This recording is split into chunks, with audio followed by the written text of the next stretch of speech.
আমি এক জায়গায় বিয়ের সুন্নত তরিকা বলছি, আর হুজুর অনিডি নতুন করে কইয়া ফেঁস লাগাইেন না।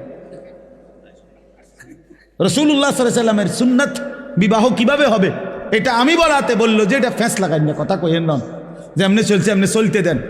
যে বেটা বলছে বেটার এখানে টাই পরা, স্যুট পরা, পরে আমি বললাম আঙ্কেল অবশ্যই আমি ফেঁস লাগানো ঠিক হবে না, এই জন্য আমি দয়া করে বিয়েটা পড়াইলাম না, আমনে মেহেরবানি করে বিয়েটা পড়ান। বাবুরে আমি দুগা ভাত খেতে মাইছি, ভাত আল্লাহর রহমতে খাইছি, খানা শেষ হয়ে গেছে, আমি যাই। এইবার হুজুর আমরা কি আর এটি পারি? আমি এতক্ষণ পণ্ডিতি করলেন কেন বেটা ফাজিল?